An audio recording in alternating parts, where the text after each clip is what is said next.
Welcome to Soaring in Faith. Last week I discussed fear and forgiveness and referenced a scripture. And this week I will continue on with fear and forgiveness and share two scriptures with you. Last week I shared how I had planned to go swimming, take my first class of swimming lessons. And it went well. It went very well. I learned to blow bubbles under the water. And I know it sounds very probably amateur, but I did it. And then I also I'm learning how to float because I feel like my body's too heavy and they claim that everybody's able to float, but I haven't gotten to that point yet. So I'm learning. And the reason why I brought that up last week, I was actually scared and I felt fear. It's hard to admit. When I was a child, I almost drowned twice.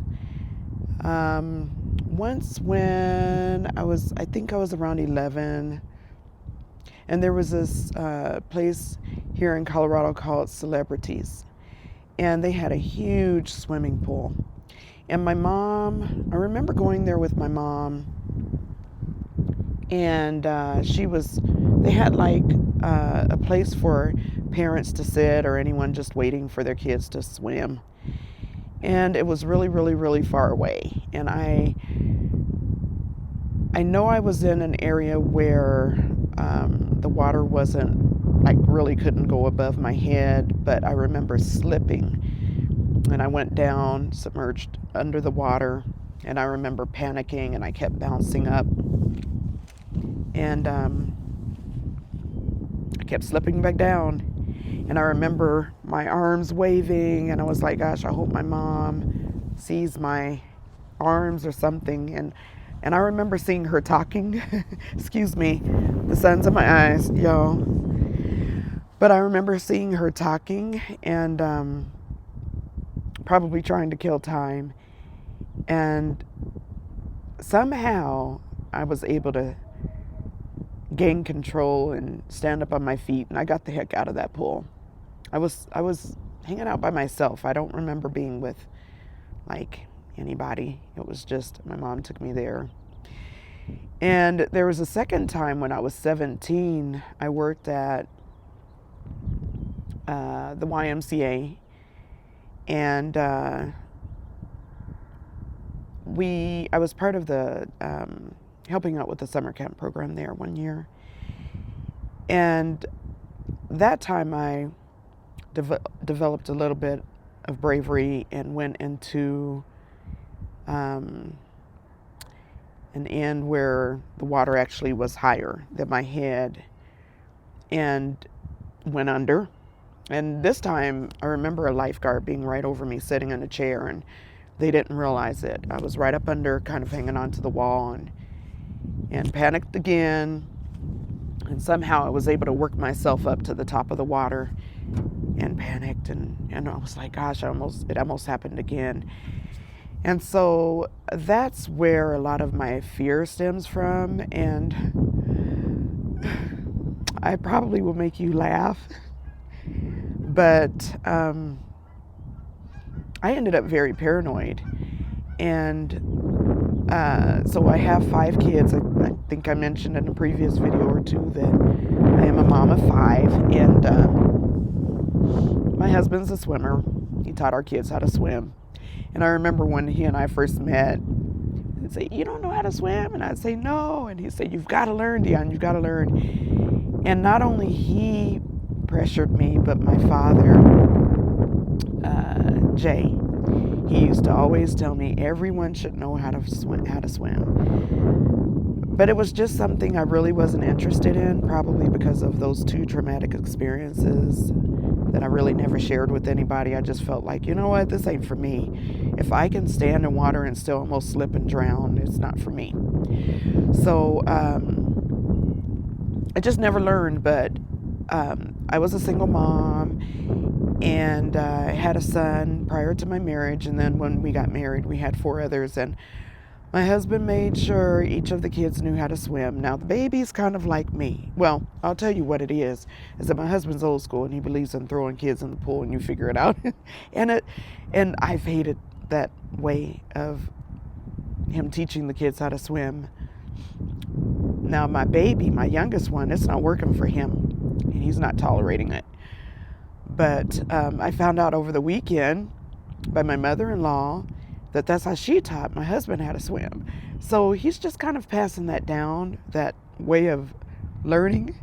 And it worked for him, and it worked for a few of my kids, but not for all of them, because the last one's kind of hanging out there with me and my daughter. So we're all going to have to learn a different way. And so I just wanted to share with you that I developed a paranoia about just water and swimming. And whenever we take vacations or go to a swimming pool, my job was to sit outside of the pool and just watch and keep an eye on my kid like a hawk, all my kids. A few of them were able to go off the diving board, and I would watch and make sure they came out of the water. If we went to any water park, they came down a slide, and the slide landed them into some water. I would make sure they came out. But I was still paranoid, and really never discussed this with my husband, but I'm sure when he sees the video, he'll say, okay, I understand. But whenever we go swimming, I'd always say, watch them, be careful. Are you watching them? And I think he thought I was just playing around, but it was fear, because I never learned how to swim. And so share a couple of cute little stories with you is when we take vacation, I love going to the beach. My daughter and I love going to that beach. And I've bought some cute swimsuits, and I'll put those swimsuits on, and I'll walk toward that water. And I don't allow that water to go above my knee. I don't. If the waves are coming and they hit above my knee, I back up. And so the beach is a place where I love to go to meditate and just turn my face toward the sun, stretch my arms out, but I will not allow that water to go above my knee. And it's because I've been scared. I've felt fear. I've felt as though the waves are going to pull me in, and it's been pretty scary. So yeah, I do that. I go and I walk toward the water, and I let it hit my knee, and I stretch out my arms, and I look toward the sun, below my knee. I look toward the sun, and it's kind of like a thank you, God. And then I look back down at that water, and I'm like, it's time to go. The waves are hitting me harder. There was another time we went to it was a place where it was under a cave, and the water would hit. And I thought, this is a cool place for me to take a picture. So I told my daughter, begged for her to come over. I was like, I want to take a picture right here. And man, did that water started hitting me. And she happened to catch a picture of me looking kind of freaked out because that water was hitting above my knee. But I would sit near it. As long as it didn't come near, I would sit near it and everything, and I was okay. If we went to a swimming pool, I would hold on to the side of the the wall inside of the water, and I would just kind of watch everybody. And the closest I came to swimming was I would try to allow my body to float, hold on to the wall, and just paddle my feet, but my body would still just keep sinking. So this last Friday when I went and I met up with my swimming partner, who's teaching me how to swim, she asked me, if I felt comfortable starting with the basics or just to let her know. And I was like, I remember kind of how I used to know how to swim underwater. And she said, okay, well, you could show me, and then, we'll kind of determine where we need to start off. And I was like, okay. And I took a couple of steps, and I stopped and thought, what in the heck are you doing? Because I had a bad feeling that it wouldn't. I had a bad feeling that it would not go well. So I stopped and I told her, I don't know. I don't really feel comfortable. So that's when I decided to kind of really start with the bare basics. And our time consisted of me feeling comfortable with putting my head in the water, dipping it in the water, and going up under and learning how to breathe through my nose. And that was so darn scary. It was so scary. It was so scary. It was scary. Ooh, it was scary. And one thing I noticed about myself is I continued to breathe through my mouth, like I would blow bubbles through my mouth. And I had to be honest with her and let her know those bubbles aren't coming from my nose. It's coming from my mouth because I don't know what I'm doing and I'm scared. So she worked with me and I got past it. And by the time we finished up, I was able to hold my head up under the water, like dip down up under the water, and hold about a good 10 seconds breathing through my nose. So yay, I'm learning. As far as the floating, she brought out a little paddle board, and she helped me up, my little tummy, and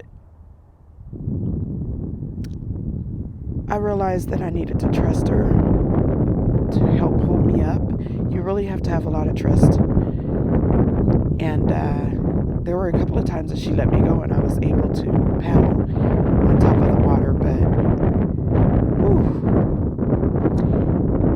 I would encourage anyone who doesn't know how to swim, don't wait until you're my age.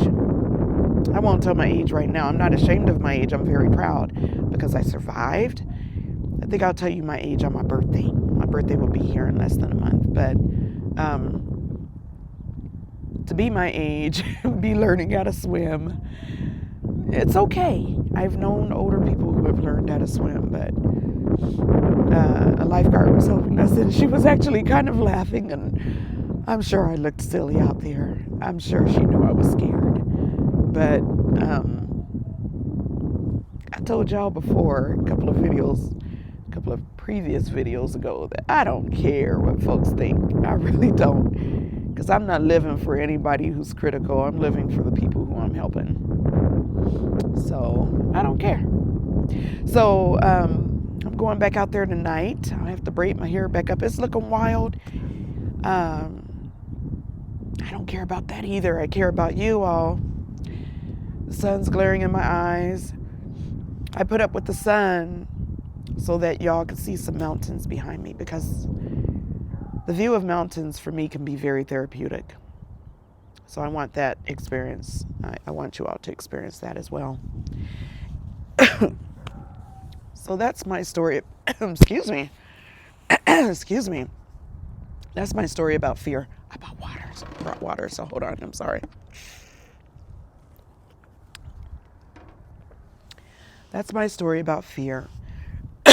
I'm going to go into forgiveness.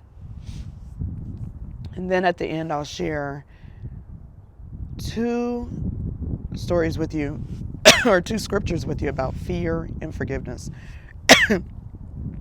I think the reason why I started choking is because I'm talking about water. I'm not even kidding you.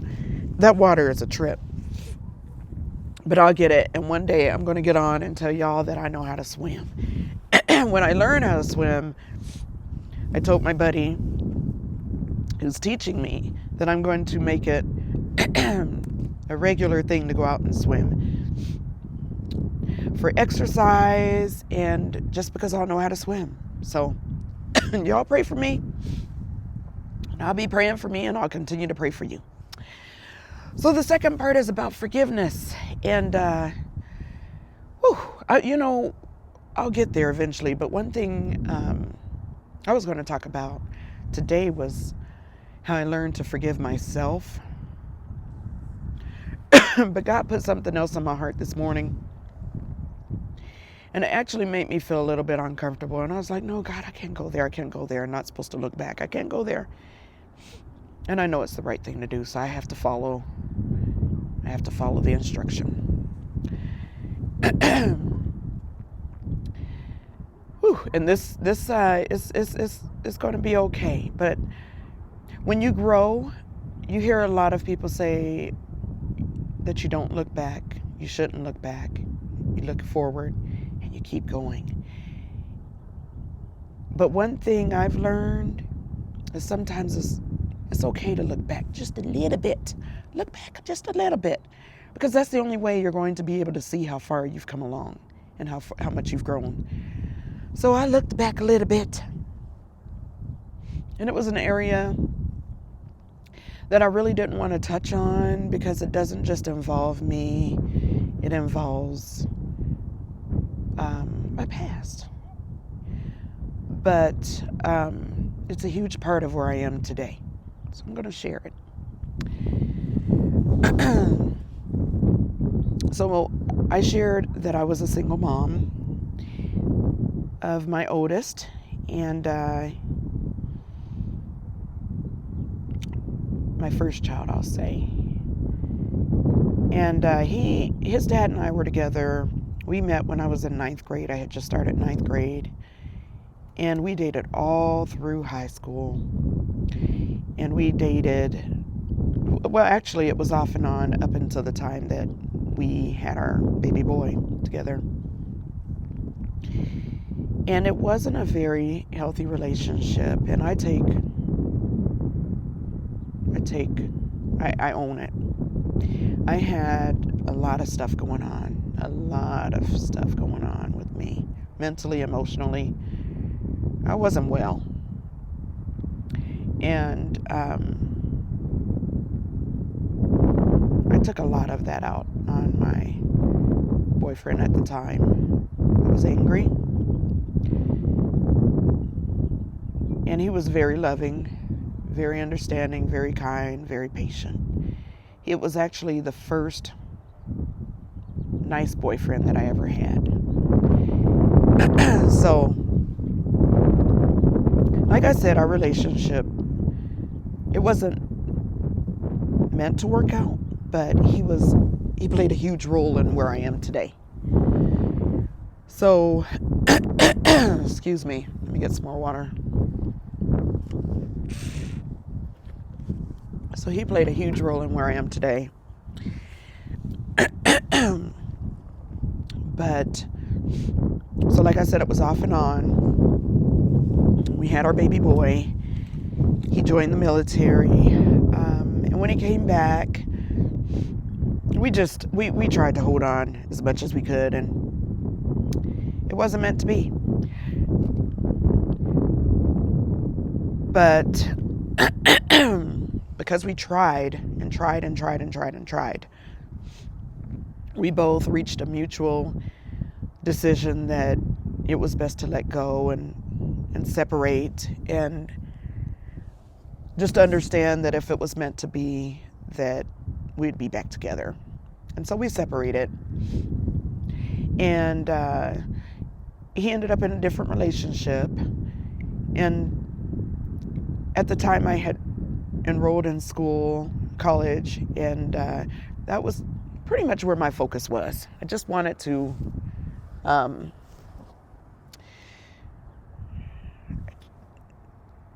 try a different path.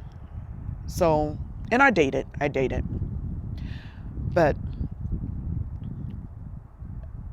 deep down inside, I didn't really know how long our breakup would last, because we had spent so many years on and off, and we always got back together. This particular time, I think I realized we weren't getting back together, and that was because a new baby was on the way. He was on his end, or from his end, and I was devastated. Because that's when I realized that it was really over. But one thing I want to share with you is when that baby girl was born, she's 3 years younger than my son. When that baby girl was born, and my sister, which is his sister, I call her my sister today, she placed that baby in my arms. Gosh, I fell in love. I fell in love. And that was when I really learned to forgive, y'all. I looked at that little baby. She was just fresh out of the hospital. She was born right before Christmas. And I got to hold her. And so let's see, she must have been about 3 or 4 days old. I still remember. And I had dropped my son off because I was heading up to Colorado Springs to go see someone I was dating at the time. And my sister placed that baby girl in my arms. And I never felt love so deep the way I felt it that day. Oh my gosh, I held that baby and I just remember thinking, this little baby didn't ask to come here. And she doesn't deserve any drama. She doesn't deserve to be involved in any drama. And all of the love that I had for my ex was pretty much transferred into that baby girl. Now, mind you, his new girlfriend was there, and he was there, and it almost seemed like everybody got quiet, like, what's she about to do with this baby? And I was even like, what are you doing putting this baby in my arms? But what a blessing. And I actually placed myself in a position as a second mom to that baby girl. I saw her as my child. I learned to forgive, you all. That was my high school sweetheart. And he was in a new relationship with a new baby. And that baby became mine. And you know what else I did? And through the grace of God, mercy, all, I wanted to see them succeed so much that I would offer to babysit for them so that they could drop my little girl off and go hang out. And, the mom and I ended up very cool because we're like, these are siblings. They're sister and brother. They need to grow up close and know one another. That's forgiveness. And it wasn't easy, but it's imperative to let go. Let go and let God. Let go and let God. If you open your mind, heart, and spirit and soul up to Christ, He will bring you through all kinds of situations and circumstances that you would probably think are unimaginable. I promise you. If you learn to forgive, you will get a new life. And that was a blessing. That was a blessing. So I won't stretch this out too long. I have many stories to share, like I said, but I'm going to wrap it up about right there. And I can't tell you how proud I am still to this day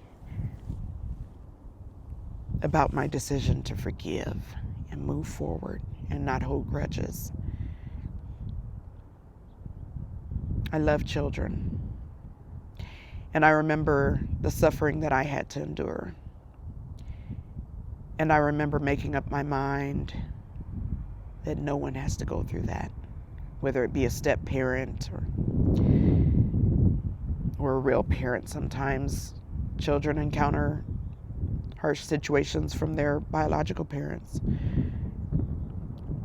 Children are sacred to me.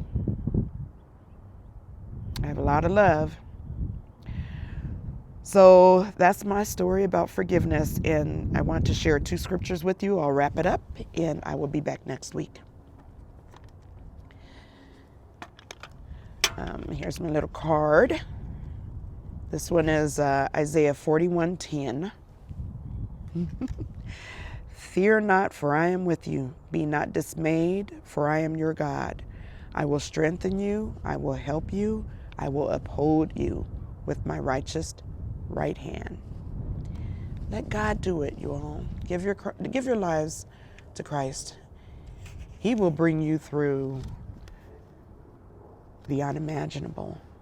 I promise you. The other is Proverbs 17:9. This one I took out of the King James Version Bible because I didn't have a card that matched what I wanted to share with you. This one is, he that covereth a transgression seeketh love, but he that repeateth a matter separateth very friends. So one thing I want to tell you about that, and I'll elaborate more because I have a story for you next week, is my mom was married and had her first child, and the relationship didn't work out due to infidelity. And so she and her husband parted ways, and he ended up marrying someone else, and his new wife got pregnant and delivered a baby boy on my mom's birthday. And mom was in pain. And so when my baby girl was born, the first baby girl from my ex, I remembered that story, and I remembered how bad that hurt my mom. And I explored ways to handle that situation differently to prevent living in pain. So I'm going to end it right there. I'll continue on next week. But there you have another cycle. So we've talked about fear, forgiveness, cycle. I'll be elaborating more on some other stuff, but until next week, this will be continued. I'm going to get ready for my swimming lesson tonight. God bless you all. Hope you had a great past week. I hope you have a great week ahead. Stay true to yourselves. Work on forgiveness. And if you have any fears, work on your fears. God bless you all. And I love you.